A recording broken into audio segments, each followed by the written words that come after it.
What's up, everybody? We are back with the CrossFit Open 18.3. It's time to roll the sleeves up.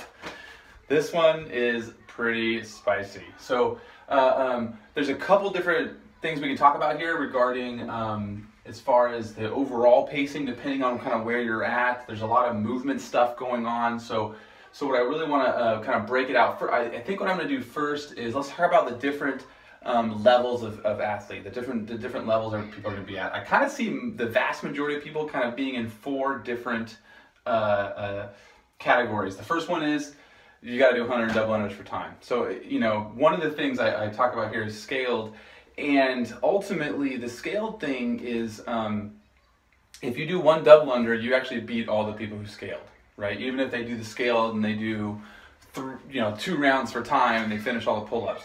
You do one double under, you beat everyone else who scaled. So I think you should still do this workout.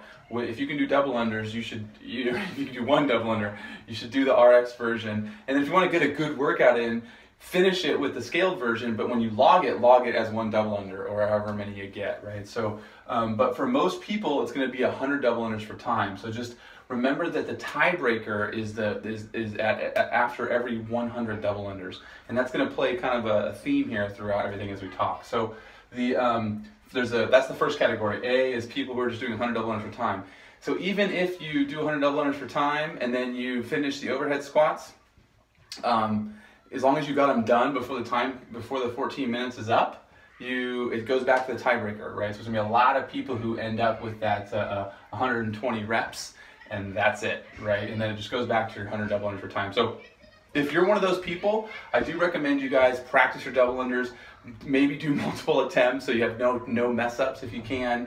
And we'll talk about double unders a little bit more later. So the second group of people is people trying to get their first muscle up, right? So again, there's a lot of people who are really close. The general rule that I like to use for muscle up standards is if you can go all the way down in the bottom of a ring dip and you go past the top of the rings almost to where your thumb is touching your shoulder, and you can hold for 5 to 10 seconds and then strict and press out, you might be close to getting a muscle up. That doesn't mean you're going to necessarily get one, but that's usually one of my standards for when I start introducing the muscle up drills. So for those people who are kind of trying to get their first muscle up, I'll talk a little bit about that after we go through all the movements. And then there's people who are just trying to get their max muscle ups in 7 or 8 minutes. And the reason why I said that 7 to 8 minutes is that a lot of people, it's going to be about 2.5 to 4 minutes to get through the 100 double unders, the 20 overhead squats, and the 100 double unders. That's going to be right around that 2.5 to 3 minute mark. And then the rest of the time is going to be muscle up. So if you can do one muscle up or on a good day, there's going to be some pacing strategies for that. And then the last kind of group that I think the vast majority of people might be focusing on, if you're pretty competitive and you're great at double unders, then finishing the bar muscle ups. That's kind of another category here too. So, getting through everything and maybe even finishing basically one round, or how many bar muscle ups can you get? So so those are the categories. I'm going to go through all the movements, and then I'll come back to the two main categories of people getting their first muscle up and then just trying to do max muscle ups. I think that's the vast majority of people who are doing the open. But let's talk about shoulders. Oh, that's a deep burn. I love Anchorman, by the way. So it's a gasser workout for people who are going to be able to do all these movements.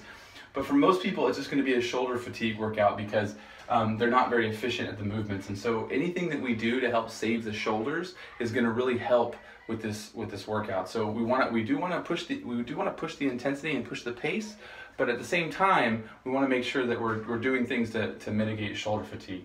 There's no point in doing 100 double unders in a row on the second set if you can't do a single ring muscle up because your shoulders are so blown up. So definitely make sure you're conscious and you're breaking up the movements that you tend to have your shoulders blow up, and that you're following some of these ideas so that you don't get that shoulder fatigue. I mentioned this earlier, I mentioned it again, double unders are the tiebreaker, right? So we want to make sure that you know that. And so that means that if you're coming to the close of where you're going to be, maybe it's the second set of double unders, you got to get through those double unders as fast as you can. Finish those double unders. If you finish the dumbbell snatches and you know that you're coming into the time cap, don't try to pace the double unders You know, unless you're really afraid you won't get one bar muscle up if you're too tired. For the most part, finish them, take a few breaths, and then go do that one rep. As a general theme for people who can do ring muscle ups and can do bar muscle ups, just remember that for most people, even if you're completely winded, you can get one rep in, right? So ring muscle ups and bar muscle ups tend to get really hard when you're doing multiples in a row, or you're extremely fatigued from other movements. But usually with a big enough kip, you're going to be able to finish the rep. So I push the double under pace to get the tiebreaker, and then go off and do that rep. Everybody's gonna be a little bit different on that, but that's what I recommend. Again, I already talked about scaled. I think people should still try to do the double unders and the overhead squats RX, and then again they finish double unders for time. They finish 20 overhead squats RX, and then they can just do singles and pull-ups, just the scaled version, if you want to get a good workout in, right? If you want to make it a little bit longer workout that day. But just remember that just about everybody, I don't even know if people are going to finish this. I wouldn't be surprised, but I really doubt there's going to be very few people who finish 2 rounds. Repeats. Let's talk about repeats. So this one, it completely depends on where you're at on the spectrum, right? So if you're somebody who's trying to get that first muscle up, then yeah, then doing a few repeats can be fine. All you're doing is 100 double unders and 20 overhead squats every time, right? So you can play around with doing double unders fast and then doing the overhead squats slow, and then trying muscle ups. You can try doing double unders fast, overhead squats fast, and then resting longer. And again, I already mentioned too, if you're just doing 100 double unders for time because you can't do muscle ups at all, do it multiple times and get it as fast as you possibly can. Just make sure, again, you're careful with your Achilles.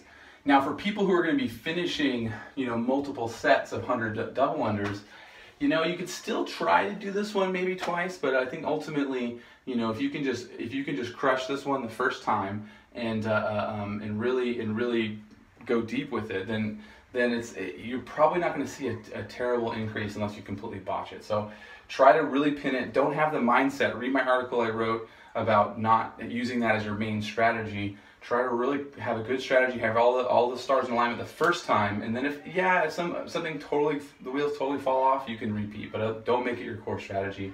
If you're going to be doing lots of double unders multiple times, but everybody else, if you can use it as a strategy because it works.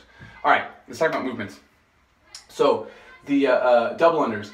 This workout essentially is a double under workout, right? So we want to make sure that we keep the arms close. We want to keep the chin back and the body straight. And I've used this analogy before. I'll use it again. It's almost like you're wearing a body cast, and the only thing sticking out is your wrists and your ankles. And you can still do double unders because there should be almost no knee bend, and it's all wrists and ankles. Double unders are actually more efficient the faster you go. If you can shorten your jump height and go faster with the jump rope, it's true that you're doing the reps faster, so it's a little bit more intense, but your overall energy expenditure is much lower. So if you can do fast sets, and you don't have to go unbroken, but if you can do fast sets where you're not jumping super high, that's going to pay off if you're going to be one of those people who are doing multiple sets of 100.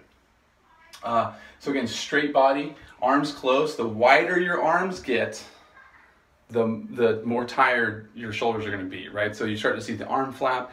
You're better off if you start getting wide and you're not really that tired, but you start to feel yourself get wide, stop and reset and then go again, right? Now there is a psychology to double unders.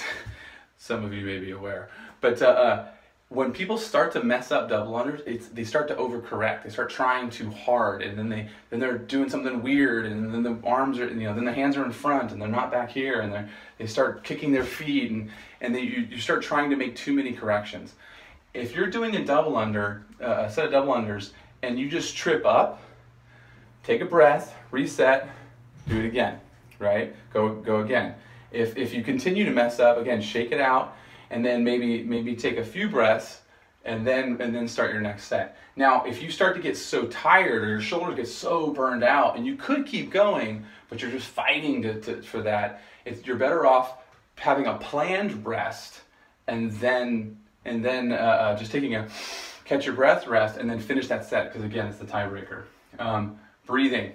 A lot of you guys who are still kind of struggling at that 10 to 15 or 20 double unders in a row, you're probably holding your breath right? So what happens is you start doing your double under, your set, and then you hold your breath because you're like, oh, 16, 17, oh shit, I got it, go, go, go, go, go. And then you're like, oh man, I'm so winded from 22 double unders.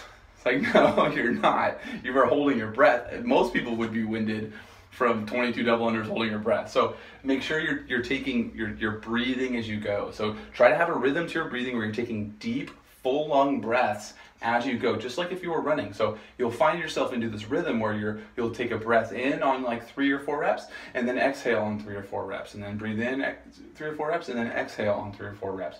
So make sure you and your athletes that you guys are coaching are breathing during the double unders. And then when you go back to the double under, so again, if you finish, when you finish the overhead squats or you finish the ring muscle ups, get right back on the rope. I see a lot of people, because they're planning on doing a big set, and this is something that is kind of a more advanced concept, but when people have this plan in their head that they're going to go into a big set, they stop and they rest and they get mentally ready and focused.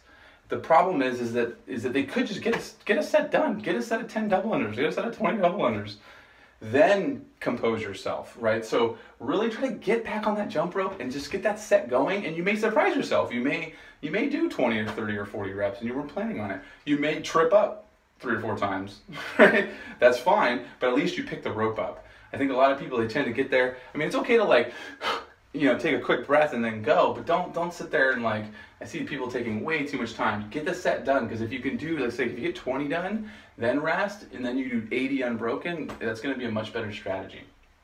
Overhead squats. Squat snatch, the first rep is allowed. So this is not a terribly heavy weight, so I recommend, if you're comfortable with that, squat snatch that first rep. Just make sure when you guys are doing these, open at the top. Whenever we see overhead squats, we tend to see a lot of hyperextended back and then butt sticking out, and your knees are locked, but the hips aren't open. And we need to make sure the hips come open. So judges, be aware of that. Make sure people know that you're looking for that, and they don't have that hyperextended back, butt sticking out. Now, one of the things I coach a lot in Thrivestry, especially in the competition programming, is practicing a narrow grip overhead squat. And it's not something we would do for necessarily heavy weight, but whenever we're doing kind of a little bigger sets, like 20 reps, and we're worried about shoulder fatigue, if you're flexible enough and you go a little bit narrower on that overhead squat, it's going to save your shoulders for the other movements, right? So if you can do a narrow grip, do it. Now, a lot of people, 20 in a row might be hard. Don't be afraid to rest it on your back. If you can, again, squat snatch the first rep and then get through maybe 12. I don't like to break it in half. I like to get through like 12 or 13 reps, a little bit more than half. You can lower it to the back, shake your arms out, let one arm hang, kick your legs out, and then jerk it up, and then finish. That's going to be a way to prevent you from having to pick it up on the ground. That said, if you're blowing up and you just need a break, just let it fall to the floor, right? That's going to be a good strategy. Muscle ups. I'm really trying really hard to not make this video twice as long as the workout. Which is almost what happened. Was that what happened last week? I think what happened last week. And by the way, guys, if you have any questions, you can post them here in the comments, and I will, if you're doing the live version, I'll try to answer them at the end. Muscle ups. All right, we're gonna talk more about muscle ups here when we talk about your first muscle up or max muscle ups.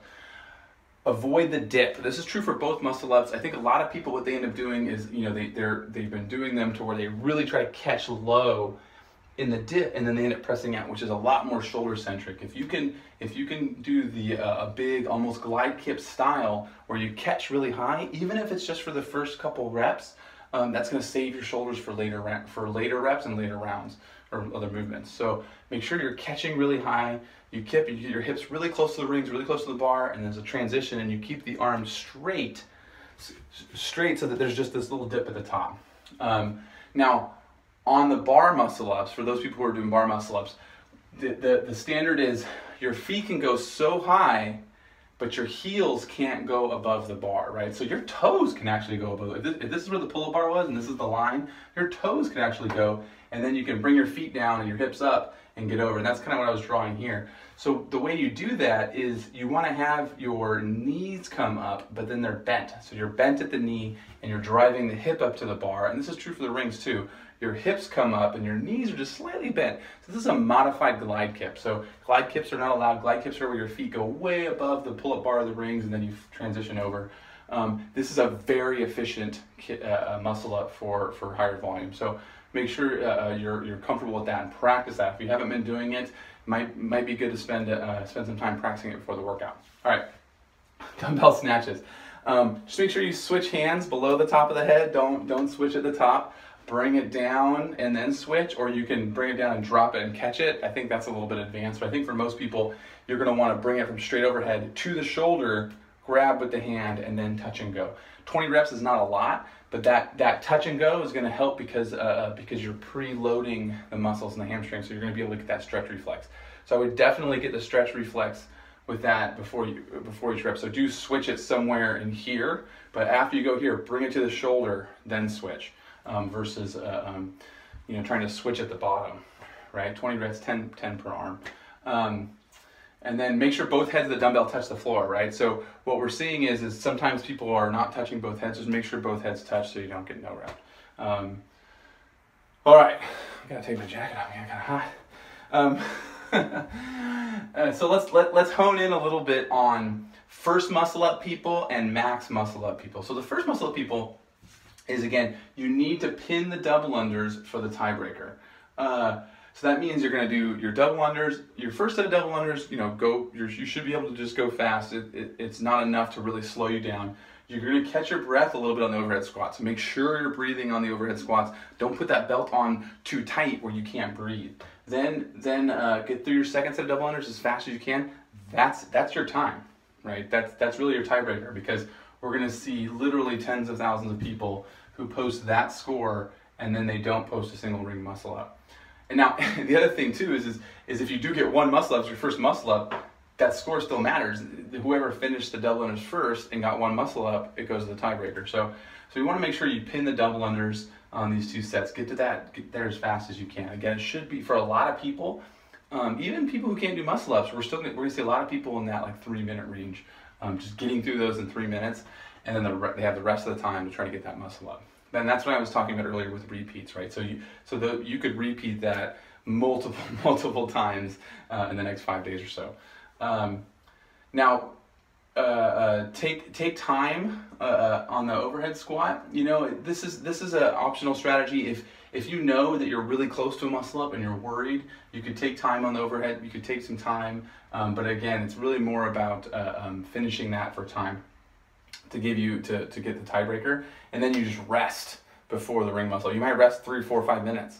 And one thing I want to point out, because I've done this before and I don't see other people talking about it, is it's totally okay to practice the muscle ups in the workout. So what happens is they do their 100 double unders, 20 overhead squats, 100 double unders, and then they go to the rings, and then they just keep failing muscle ups. And the problem with that is that it's dangerous, and they're not really going to get any better, and you're just re-ingraining that failing movement pattern if they're really close. And so what you can do is you can do practice reps, you can do assisted reps. You might have your coach assist you in the muscle up a few times, and then at one point he just doesn't assist you. The one that works counts, right? So it doesn't have to be. You can do other stuff. It just doesn't count for the workout. So you can do an assisted rep. It won't count towards your workout, but it might get you your first muscle up. I want to reiterate here too that a lot of people will get their first muscle up on this workout. That just means that you've been really close and you haven't really been pushed or tried yet. It's not like this or something magical that's going to get you your first muscle up in the open just because it's the open. But I will say that a lot of people they have all the right pieces, but mentally they're defeated. And when you work them out a little bit and then you throw them into the muscle up, they figure it out, right? Because now they're not in their head. It's now or never. So that is one of the things, the characteristics. You guys as coaches, you can use that movement screen.